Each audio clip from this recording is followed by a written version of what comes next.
Okay, इसके अंदर हमारे पास जो ग्रेड A242 ग्रेड है, इसके अंदर डब्ल्यू शेप वाली लाइन हम देखेंगे क्योंकि हम डब्ल्यू सेक्शन यूज़ कर रहे हैं। W14/68 है, डब्ल्यू शेप हम यूज़ कर रहे हैं, डब्ल्यू शेप वाली लाइन में हम देखेंगे। A4242 तीन डिफरेंट ग्रेड में अवेलेबल है डब्ल्यू शेप्स के लिए। ये तीन डिफरेंट ग्रेड में अवेलेबल है, 42 ग्रेड, 46 ग्रेड और 50 ग्रेड। इसमें फुट नोट गिवन है जे के और एल। ये हम देख लेते हैं जे के एल जो है वो क्या इनकी डिटेल है।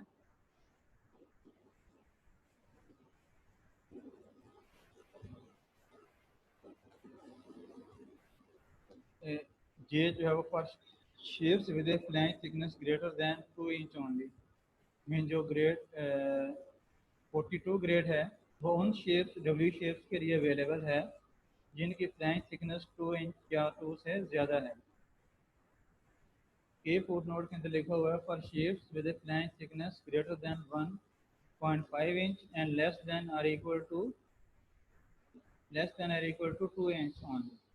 तो इसका मतलब यह है कि जो ग्रेड के फुट नोट जहाँ पे लिखा हुआ है 46 ग्रेड, ये ग्रेड जो है वो सिर्फ उन डब्ल्यू शेप्स के लिए अवेलेबल है जिसकी फ्लैंज थिकनेस 1.5 इंच से 2 इंच के दरमियान है। और जो एल फुट नोट है वो देख लेते हैं for shapes with flange thickness less than और equal to 1.5 inch only. Means ये वाला ग्रेड है 50 ग्रेड है, ये सिर्फ उन डब्ल्यू शेप्स के लिए अवेलेबल है जिनकी फ्लैंज थिकनेस 1.5 इंच से कम है। तो ये तीन डिफरेंट ग्रेड्स डिफरेंट जो फ्लैंज थिकनेसेस के लिए अवेलेबल हैं। तो क्योंकि डब्ल्यू शेप्स की जो फ्लैंज थिकनेस है वो हम देख लेते हैं कितनी है हमारे पास। W14/68 है। इसको जब हम मैनुअल में देखते हैं प्रॉपर्टीज टेबल जो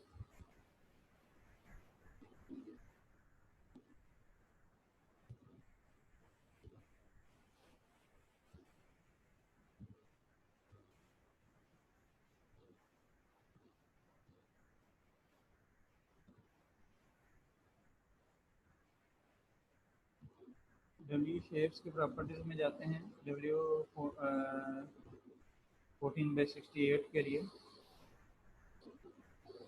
W14/68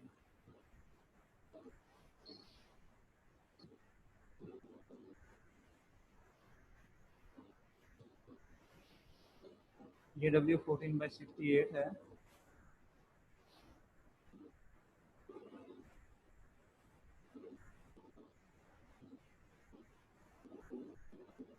थिकनेस ऑफ फ्लैंज जो है वो TF जो है वो 0.72 इंचेस गिवन है जो कि 1.5 से कम है। इसका मतलब है कि जो एप्लीकेबल ग्रेड है वो ग्रेड 50 है। जो फ्लैंज थिकनेस है इस शेप की वो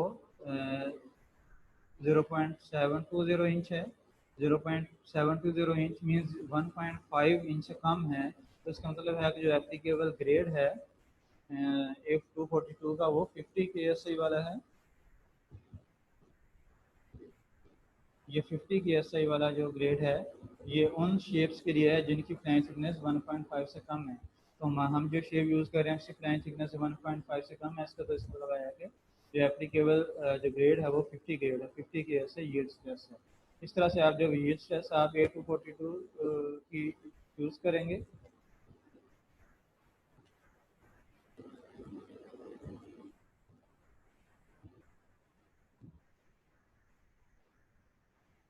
उसके बाद डिटरमाइन करेंगे कि शेप कम्पैक्ट है, नॉन कम्पैक्ट है या सिलेंडर है।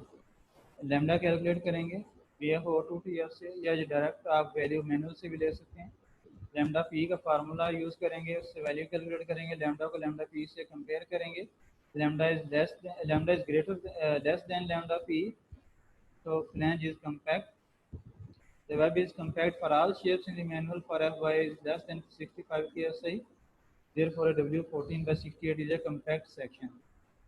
जो वेब है वो हर शेप के लिए जो वो कम्पैक्ट होगा, प्रोवाइडेड Fy जो वो 65 से कम हो, क्योंकि हमारे केस में Fy 50 के ऐसा ही है जो कि 65 से कम है। इसका मतलब यह है कि सारी शेप्स का जो वेब है वो कम्पैक्ट है, फ्लैंज भी कम्पैक्ट है, जिसका मतलब है कि ओवरऑल शेप जो है वो कम्पैक्ट शेप है।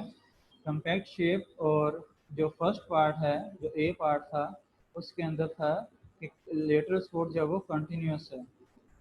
तो कंटिन्यूस लेटरल सपोर्ट हो और सेक्शन कम्पैक्ट हो, इसका मतलब यह है कि जो मोमेंट कैपेसिटी है वो प्लास्टिक मोमेंट कैपेसिटी के इक्वल होगी। Nominal moment capacity is equal to plastic moment capacity, जो कि आप इससे कैलकुलेट करेंगे। जेड एक्स की वैल्यू आप देख लेंगे मैनुअल से।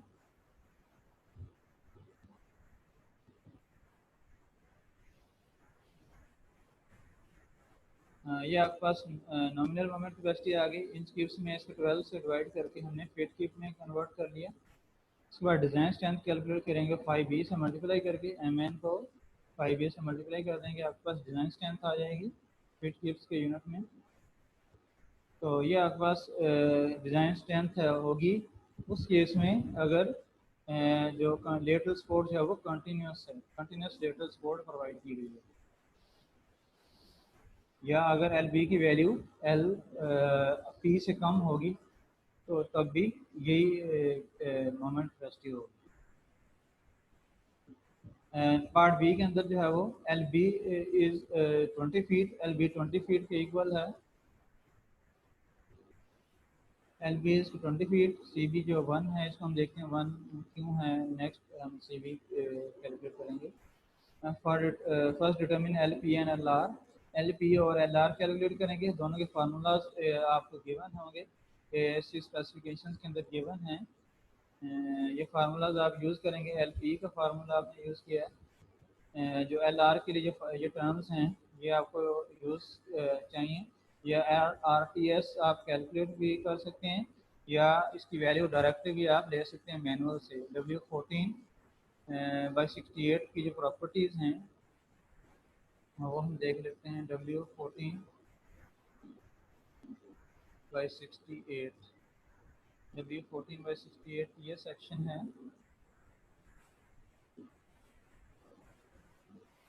नेक्स्ट पेज के अंदर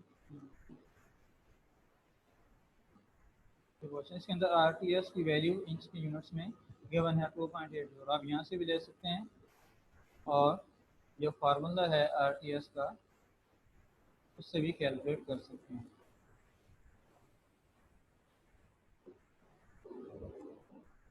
एच नॉट जो है वो आप कैलकुलेट करेंगे। एच नॉट जो की value D minus T F से कैलकुलेट कर सकते हैं। डी टोटल डेप्थ है और T F thickness of flange है। डी माइनस टी एफ भी कैलकुलेट से भी कैलकुलेट कर सकते हैं, या डायरेक्टली एच नॉट की value dimension of properties table में भी गिवन है। तो यहाँ पे H not R T S के साथ जो अगला कॉलम जो है वो एच नॉट का है, तो यहाँ से डायरेक्ट भी आप एच नॉट की वैल्यू चूज़ कर सकते हैं। जो सी की वैल्यू डब्ल्यू सिमेट्रिक आई शेप्स के लिए सी की वैल्यू 1 होगी।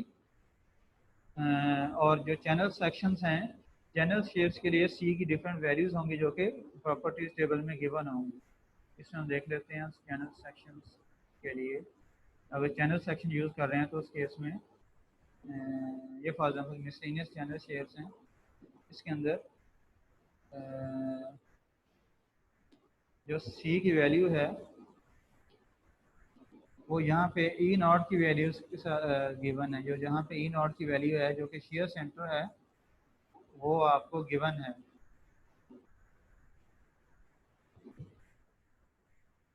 तो इस तरह से आप जो कैलकुलेट कर सकते हैं। सॉरी चैनल शेप्स के लिए हमने पढ़ा था प्रीवियस, उसके लिए फार्मूला है, यहाँ से नहीं आप लेंगे, मैनुअल से नहीं लेंगे, सी का फार्मूला है ये वाला, ये फार्मूला आप जो यूज़ करेंगे। तो इस मैनुअल जो शेयर सेंटर है वो डिफरेंट चीज़ है, उसको हम जो मैकेनिक्स मटेरियल में हम एक टॉपिक के अंदर पढ़ेंगे। जो सी की वैल्यू स्मॉल सी है, इसकी वैल्यू डब्ल्यू सिमेट्रिक आई शेप्स के लिए 1 लेंगे और चैनल शेप्स के लिए इस फार्मूले से कैलकुलेट करेंगे। इसमें एच नॉट जो आप कैलकुलेट कर सकते हैं डी माइनस टी एफ से, या एच नॉट की वैल्यू डायरेक्टली आप यूज़ कर सकते हैं।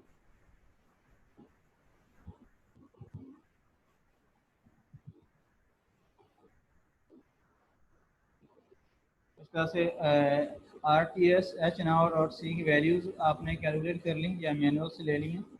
उसके बाद एल आर की इक्वेशन में ये वैल्यू सारे पुट करके एल आर की वैल्यू कैलकुलेट करेंगे। यहाँ से इस फार्मूले के अंदर आपको इंचज़ में वैल्यू आएगी, उसको आप जो फीट में कन्वर्ट कर लेंगे। उसके बाद अब आपने एल आर और एल पी कैलकुलेट करनी है। एल पी जो है वो 8.692 फीट है और एल आर जो है वो 29.28 फीट है। अब इसको कंपेयर करेंगे एल बी के साथ। बी पार्ट के अंदर एल बी जो है वो 20 फीट है, तो इसका मतलब यह है कि एल बी जो है वो एल पी और एल आर के दरमियान में है।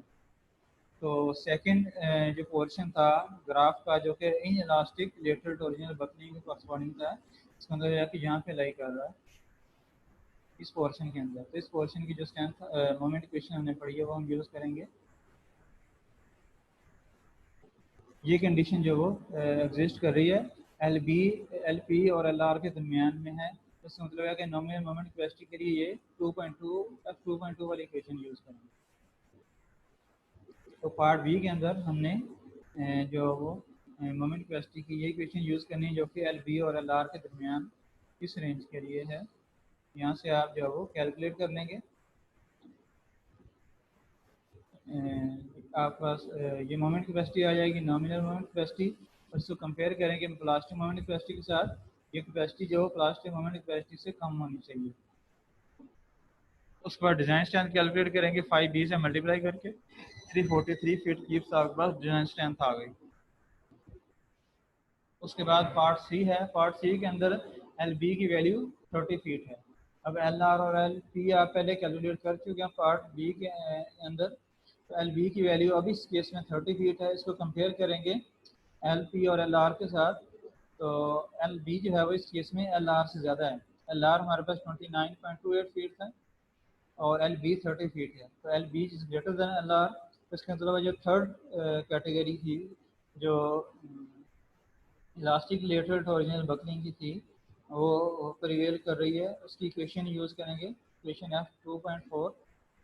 एफ सी आर की वैल्यू उसके लिए सबसे पहले हमें चाहिए होगी। एफ सी आर का फार्मूला गिवन है, इसमें वैल्यूज पुट करके सारी आप एफ सी आर की वैल्यू कैलकुलेट करेंगे। उसके बाद नॉमिनल मोमेंट कैपेसिटी कैलकुलेट करेंगे F C R multiply by S X से। Section elastic section modulus multiply कर देंगे, ये इलास्टिक सेक्शन मॉडल्स की वैल्यू भी आपको प्रॉपर्टीज टेबल में से मिल जाएगी। तो इस तरह से आप जो है नॉमिनल मोमेंट कैपेसिटी आपने कैलकुलेट कर ली, उसको फीट कीप के यूनिट्स में चेंज कर लिया और डिज़ाइन स्ट्रेंथ जो है वो 5b से मल्टीप्लाई करके आपने कैलकुलेट कर ली। तो इस केस में डिज़ाइन स्ट्रेंथ जो है वो 262 फीट कीप्स आपके पास जो है वो डिज़ाइन स्ट्रेंथ आ जाएगी। तो इस तरह से आप जो है वो डिफरेंट कंडीशंस के लिए जो मोमेंट कैपेसिटी है वो कैलकुलेट कर सकते हैं। इसमें आप जो वो देख सकते हैं कि जिस तरह से एल बी की वैल्यू इंक्रीज़ हो रही है, जो मोमेंट कैपेसिटी है वो डिक्रीज़ हो रही है। सबसे पहले पार्ट में एल बी की वैल्यू मिनिमम थी, मीन 0 थी। उस केस में जो कैपेसिटी है वो 431 फीट की है, जो कि मैक्सिमम है। पार्ट बी के अंदर लेंथ की वैल्यू इंक्रीज होकर 20 फीट हो गई है। तो इस केस में जो हमारे पास मोमेंट कैपेसिटी है वो 343 फीट की है, जो कि पहले वाली से कम है। पार्ट सी के अंदर एल बी की वैल्यू इंक्रीज होकर 30 फीट हो गई है। तो इस केस में जो कैपेसिटी आई है वो मिनिमम है। तो इसका मतलब यह है कि मोमेंट कैपेसिटी जो है वो आपकी अनब्रेस्ड लेंथ के ऊपर डिपेंड कर रही है। जैसे जैसे अनब्रेस्ड लेंथ इंक्रीज करते रहेंगे, जो मोमेंट कैपेसिटी है वो डिक्रीज होती रहेगी। तो इसमें जो ग्राफ है एल बी और एम एन के दरमियान, वो भी आप जब एक्चुअली जो वो इसको चेक कर सकते हैं।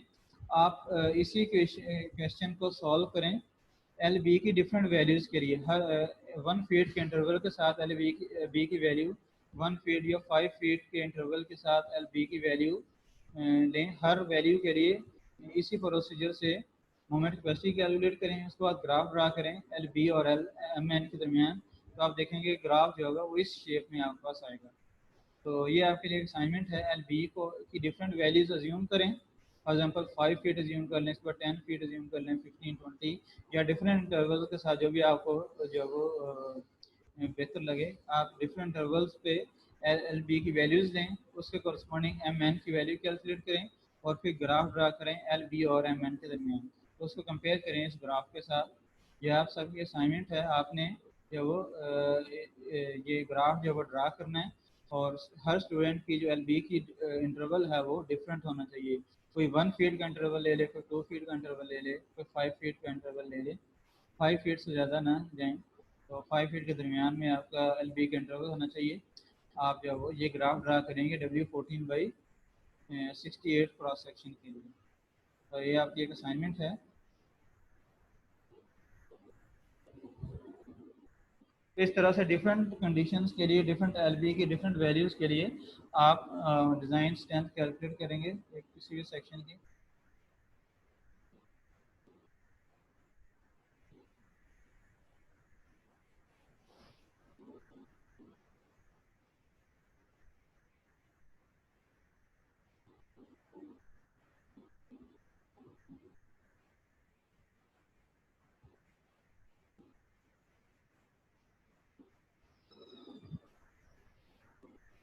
ओके, उसके बाद हम सी बी जो वो हमने यूज़ किया है 1.0, वो हम देखते हैं कि सी बी क्या है।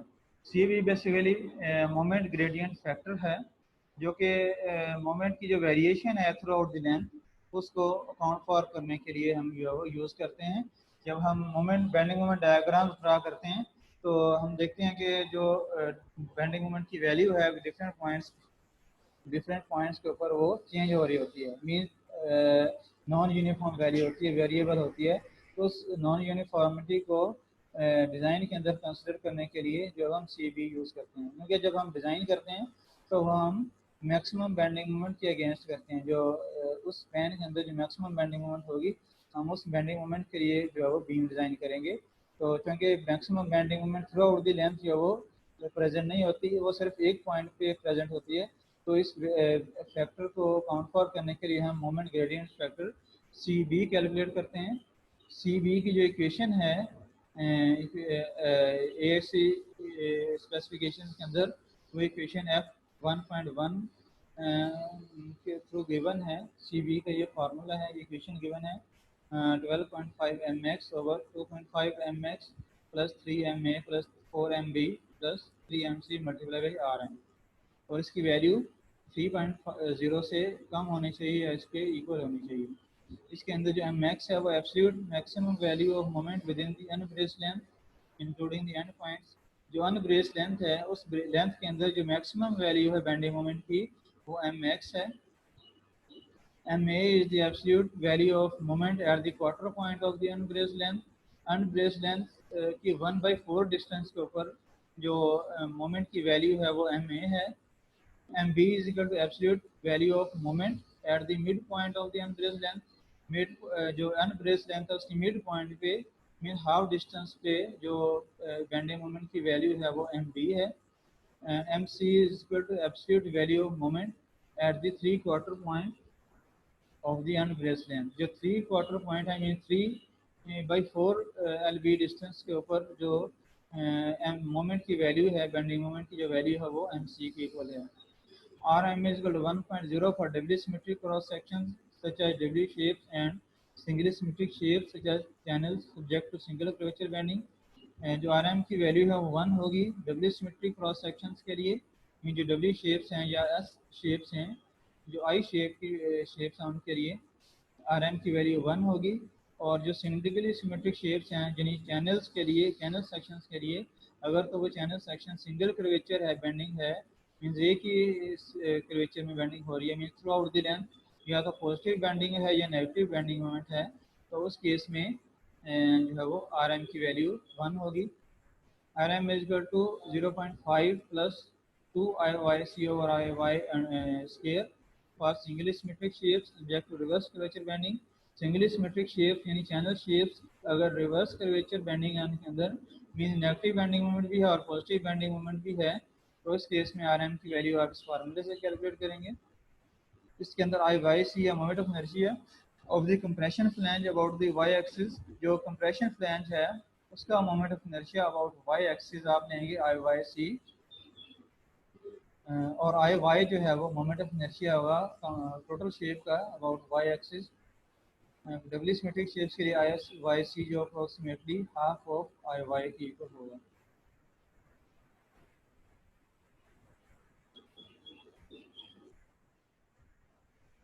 तो इस तरह से आप आराम की वैल्यू कैलकुलेट कर सकते हैं। मोस्ट केसेस में जो कि हम इस बुक में स्टडी करेंगे वहाँ पे ये डबली सिमेट्रिक शेप्स होंगी या चैनल शेप्स होंगी, लेकिन दोनों शेप जो हैं वो मोस्टली हम उसको सिंपली सपोर्ट कंसिडर करेंगे। इसका मतलब ये है कि simply supported beam single curvature में बैंड हो रही होती है, मीन उसमें बैंडिंग मोमेंट जो है वो पॉजिटिव ही होती है थ्रू आउट द लेंथ। तो उस केस में हम आर एम की वैल्यू मोस्टली हम 1 ही यूज़ करेंगे। तो आगे हम देखेंगे कि डिफरेंट एग्जाम्पल के अंदर आर एम जो है वो हम एलिमिनेट कर देंगे इस फार्मूले में। इसका मतलब ये होगा कि हम आर एम की वैल्यू जो है वो 1 यूज़ कर रहे हैं। तो इस फार्मूले को यूज़ करते हुए आप सी बी की वैल्यू कैलकुलेट करेंगे। इस सी बी को फिर आप जो है वो यूज़ करेंगे जो प्रीवियस मोमेंट इक्वेशंस थी उनके अंदर। इसके लिए moment gradient factor C B किस तरह से कैलकुलेट करना है उसके लिए हम एक एग्जांपल जो है सॉल्व करते हैं। Determine the moment gradient factor C B for the beam shown in figure. Assume R M is equal to 1.0।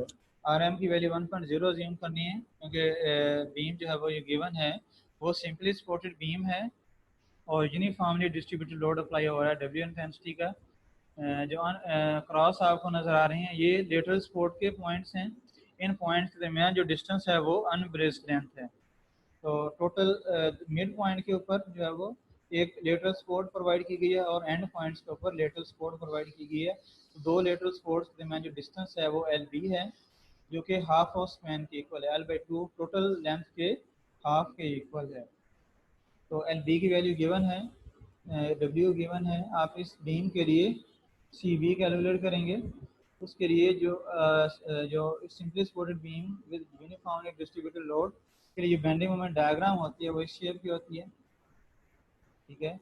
इसमें सेंटर पे मैक्सिमम बेंडिंग मोमेंट होती है, जो मिड स्पैन है L/2 डिस्टेंस पे बेंडिंग मोमेंट की वैल्यू मैक्सिमम होती है। इसके अंदर जो M A M B M C और एम मैक्स हमने यूज़ किया फार्मूले के अंदर उसको इस डायग्राम के ऊपर आप देख लें। एल बी बाई 4 डिस्टेंस पे mean quarter of L B के ऊपर जो बेंडिंग मोमेंट की वैल्यू है वो एम ए के इक्वल होगी। एल बी बाई 2 डिस्टेंस के ऊपर जो बेंडिंग मोमेंट की वैल्यू होगी वो एम बी के इक्वल होगी। और 3 एल बी बाई 4 डिस्टेंस के ऊपर मीन 3 क्वार्टर डिस्टेंस के ऊपर जो बेंडिंग मोमेंट की वैल्यू होगी वो एम सी के इक्वल होगी। और इस पूरी अनब्रेस लेंथ के अंदर यहाँ से लेकर इस यहाँ तक जो मैक्सिमम बेंडिंग मोमेंट होगी वो एम मैक्स के इक्वल होगी। तो इसमें आपने मैक्सिमम बेंडिंग मोमेंट के लिए आपने एंड पॉइंट्स को भी कंसिडर करना है। एंड पॉइंट्स के ऊपर अगर मैक्सिमम बेंडिंग मोमेंट एग्जिस्ट कर रही है, इसलिए यहाँ पे एंड पॉइंट के ऊपर जो है वो बेंडिंग मोमेंट मैक्सिमम एग्जिस्ट कर रही है एम मैक्स। तो इस तरह से ये आप ये सारी चारों वैल्यूज आप कैलकुलेट करेंगे और फार्मूले में पुट करके जो है सी बी कैलकुलेट करेंगे। तो इसमें जो एल ये डिस्टेंस आपने लेने हैं, पॉइंट्स लेने हैं, ये आपने एल बी के हिसाब से लेने हैं, टोटल स्पैन के हिसाब से नहीं लेने। ये एल बी बाई 4 है, इसका मतलब एल बी डिस्टेंस के 1/4 डिस्टेंस के ऊपर आपने लेना है। और ये एल बी के सेंटर पे लेना है एम बी, और एल बी के 3 क्वार्टर पॉइंट के ऊपर आपने एम सी की वैल्यू लेनी है। और इस एल बी के दरमियान इस रेंज में जो मैक्सिमम बेंडिंग मोमेंट की वैल्यू होगी वो एम एक्स आपने लेनी है। तो इनको हम कैलकुलेट करते हैं इनकी वैल्यूज़। जो इक्वेशन हम लिखते हैं बेंडिंग मोमेंट के, जो हमने जिस तरह से मैकेनिक्स मटेरियल्स में या एलिमेंट्री स्ट्रक्चर एनालिसिस के अंदर हमने प्रोसीजर जो फॉलो किया था, हम किसी भी आर्बिट्रेरी डिस्टेंस एक्स के ऊपर जो वो सेक्शन लेते हैं, सेक्शन ब्रेक करते हैं, वहाँ पे जो इंटरनल फोर्सेस हैं, शेयर फोर्स, बेंडिंग मोमेंट या एक्सियल फोर्स, वो हम ड्रा करते हैं। उसके बाद उस पोर्शन के लिए जो वो हम इक्वेशन ऑफ एक्विलिब्रियम जो वो राइट डाउन करते हैं और उन इक्वेशन से फिर हम अननोन जो फोर्सेस हैं एम और वी, इनकी वैल्यूज कैलकुलेट करते हैं। तो एम और वी की पॉजिटिव डायरेक्शन हमने जो वो अप्लाई कर देते हैं, जो साइनिक डिमेंशन अकॉर्डिंग पॉजिटिव डायरेक्शन हैं। WL/2 जो रिएक्शन है वो आप इस बीम का रिएक्शन कैलकुलेट कर लेंगे। इस पूरी बीम के लिए इक्वेशन ऑफ एक्विलिब्रियम यूज़ करते हुए total load W multiply by L है, तो हाफ यहाँ पे होगा और हाफ यहाँ पे होगा, तो L/2 WL/2 यहाँ का रिएक्शन होगा, WL/2 ये रिएक्शन हो गया। बाकी इंटरनल फोर्सेस आपने अप्लाई कर दी पॉजिटिव साइन या मैनिपुलेशन के साथ। इसकी जब आप इक्वेशन लिखेंगे बेंडिंग मोमेंट की, इस इक्वेशन को इस पोर्शन के एक्विलिब्रियम को कंसीडर करते हुए ये इक्वेशन आपके पास आएगी WL/2x माइनस WX/2। अब इसके अंदर ये बेंडिंग मोमेंट की इक्वेशन है इस पूरे पोर्शन के लिए, यहाँ से लेकर जहाँ तक, इसका मतलब है कि हमारे पॉइंट जो है वो इस पॉइंट से इस पोर्ट से सेंटर तक हैं। इसका मतलब यह है कि ये एक ही इक्वेशन अप्लाई होगी सारे पॉइंट्स के लिए। आप x की वैल्यूज़ डिफरेंट वैल्यूज़ पुट करेंगे इस इक्वेशन में और m की वैल्यू पुट करेंगे। ma कैलकुलेट करना है। ma के लिए जो वैल्यू है वो L/4 डिस्टेंस है, ठीक है, सॉरी LB/4 डिस्टेंस है, ठीक है। LB/4 की जो LB जो है वो L/2 के इक्वल है, तो यहाँ पे LB को जब L/2 से रिप्लेस करेंगे तो ये L/8 हो जाएगा। मीन्स x की वैल्यू a पॉइंट के लिए ma के लिए x की वैल्यू जो है वो L/8 है, तो L/8 आपने x की जगह L/8 पुट कर दिया, तो उसको सिंप्लीफाई कर लिया, आपके पास ma की वैल्यू आ जाएगी। उसके बाद b पॉइंट mb के लिए L/2 का मतलब है कि यहाँ पे L/4 है, ठीक है, L/4 डिस्टेंस, तो x की वैल्यू L/4 आपने पुट कर दी, आपके पास mb की वैल्यू आ जाएगी। mc के लिए जो वैल्यू है 3L/4 है, मीन्स 3L/8, 3LB/4 है तो 3L/8 हो जाएगी। 3L/8 आपने पुट कर दी, x की वैल्यू, आपके पास mc की वैल्यू आ जाएगी। mx जो है वो सेंटर पे जो वो एग्जिस्ट कर रही है, और यूनिफॉर्मली डिस्ट्रीब्यूटेड लोड और सिंपली सपोर्टेड बीम हो तो उसकी जो मैक्सिमम बेंडिंग मोमेंट होती है वो WL स्क्वायर ओवर 8 के इक्वल होती है, और वो सेंटर पे एग्जिस्ट कर रही होती है। यहाँ से आप mx की वैल्यू ले लेंगे। अब इन सारी वैल्यूज़ को आप फार्मूला के अंदर पुट करेंगे। CB का फार्मूला ये है आपके पास, इसके अंदर वैल्यूज़ पुट कर लें सारी मोमेंट्स की, MA MB MC और MX की वैल्यूज़ आपने पुट कर दी। इसको सिंप्लीफाई कर लेंगे, आपके पास जो है वो एक वैल्यू आ जाएगी CB की, जो कि इस केस में 1.30 है। तो ये वैल्यू जो है वो 1 से 3 के दरमियान होनी चाहिए। CB की वैल्यू 1 से कम नहीं हो सकती और 3.0 से ज़्यादा नहीं हो सकती। तो इस तरह से आप जो है वो CB कैलकुलेट करेंगे। अगर यूनिफॉर्म बेंडिंग मोमेंट है तो इसका मतलब ये होगा MA MB MC और MX सारी सेम वैल्यूज़ हैं। जब आप ये सेम वैल्यूज़ यहाँ पे पुट करेंगे तो आपके पास आंसर जो 1 आ जाएगा। तो इसका मतलब ये है कि CB की मिनिमम वैल्यू 1 होगी, और वो इस केस में होगी अगर थ्रू आउट द लेंथ जो है वो बेंडिंग मोमेंट सेम है।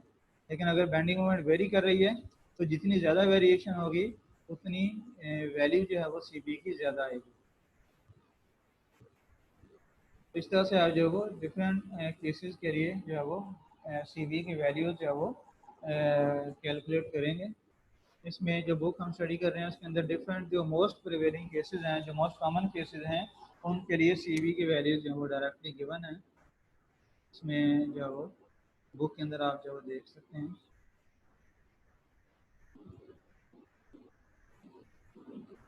ये CB के चैप्टर 5 के अंदर जो है वो चैप्टर 5 जो है वो बुक का वो बीम से रिलेटेड है। इस चैप्टर से हम जो स्टडी कर रहे थे, तो ये डिफरेंट केसेस के लिए CB की वैल्यूज जो हैं वो गिवन है।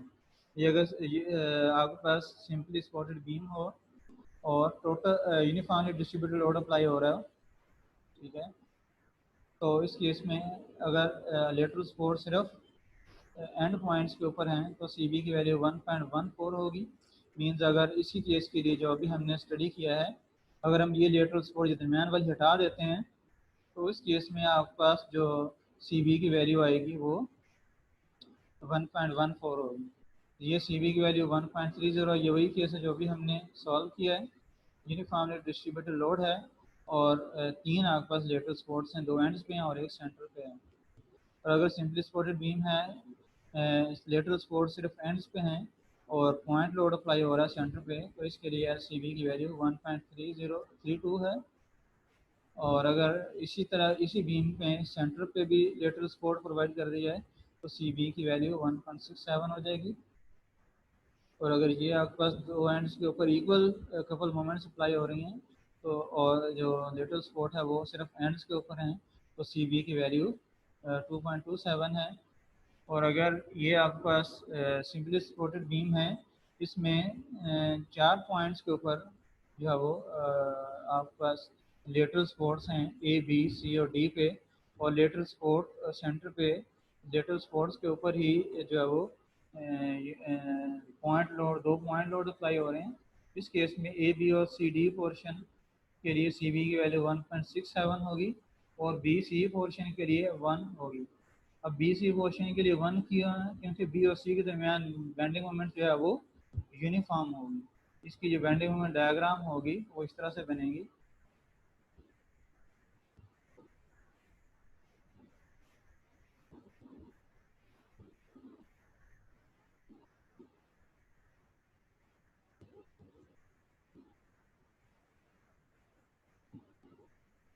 ये आपके पास डायग्राम बनेगी, बेंडिंग मोमेंट डायग्राम जो है वो लीनियरली इंक्रीज होगी, फिर जो कांस्टेंट हो जाएगी और फिर लीनियरली डिक्रीज होगी। तो बी सी पोर्शन के अंदर जो बेंडिंग मोमेंट है वो यूनिफॉर्म है, इसके अंदर कोई वेरिएशन नहीं है, इसलिए यहाँ पे सी बी की वैल्यू 1.0 है। उसके अलावा ये अगर एक ही पॉइंट एंड के ऊपर, इस केस में एक एंड पे मोमेंट अप्लाई हो रही है तो सी बी की वैल्यू 1.67 है। तो ये डिफरेंट केसेस हैं, इसके लिए जो वो सी बी की वैल्यूज गिवन है। ये आपके पास वही ग्राफ है जो कि अभी हमने स्टडी किया था एल बी और एम एन के दरमियान। इसमें सी बी की वैल्यू जिस तरह से इंक्रीज हो रही है तो मोमेंट कैपेसिटी है जो है वो आप देख सकते हैं इंक्रीज हो रही है, लेकिन maximum moment capacity M P के इक्वल ही होगी, उससे ज़्यादा नहीं हम लेंगे। सी बी की वैल्यू चूँकि इंक्रीज हो रही है, इसका मतलब यह है कि जो वेरिएशन है बेंडिंग मोमेंट में वो ज़्यादा हो रही है। इसका मतलब है कि सिर्फ एक क्रॉस सेक्शन जो है वो मैक्सिमम बेंडिंग मोमेंट के इन्फ्लुएंस में है, बाकी क्रॉस सेक्शन जो है वो उनमें जो बेंडिंग मोमेंट है वो मैक्सिमम से कम है। तो उस वेरिएशन को कॉन्फॉर्म करने के लिए हम सी बी जो है वो कैलकुलेट करते हैं। तो इस तरह से आप जो है वो सी बी जो है वो कैलकुलेट करके मोमेंट इक्वेशन में यूज़ करेंगे और इसकी मैक्सिमम वैल्यू जो है वो 3 हो सकती है। अगर सी बी की वैल्यू 3 से ज़्यादा आ रही है किसी केस में तो आप 3 के इक्वल लेंगे, और मिनिमम वैल्यू 1 होगी और 1 से कम जो है वो वैल्यू नहीं आ सकती। इस तरह से आप जो है वो कैलकुलेट करेंगे सी बी की वैल्यू। जी, इस लेक्चर के अंदर कोई क्वेश्चन है आपका तो पूछ सकते हैं।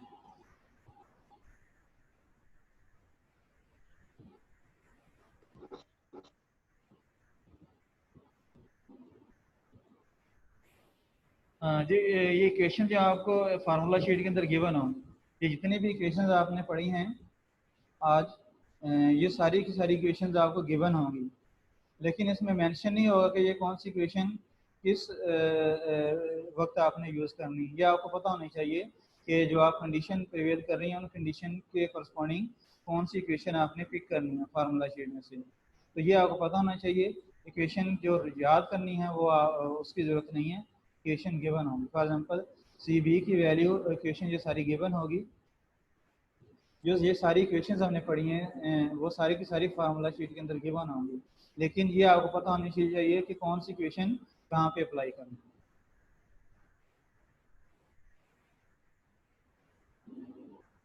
जी, और कोई क्वेश्चन? ये जितनी प्रॉपर्टीज़ हैं ये सारे के टेबल के जो पेजेस हैं वो भी आपको गिवन होंगे पेपर के अंदर। तो आपने जो है वो सारी वैल्यूज़ आपको गिवन होंगे, लेकिन आपको सिर्फ इतना पता होना चाहिए कि कौन सी वैल्यू आपने कहाँ से लेनी है और कौन सी इक्वेशन कहाँ पे यूज़ होनी है, ये आपको पता होना चाहिए। इनको इक्वेशंस को याद करना है या वैल्यूज़ किस तरह से आपने जो है वो लेनी है, ये आपको पता होना चाहिए। इक्वेशन याद करने की ज़रूरत नहीं है। जी, और कोई क्वेश्चन हो किसी का तो पूछिए।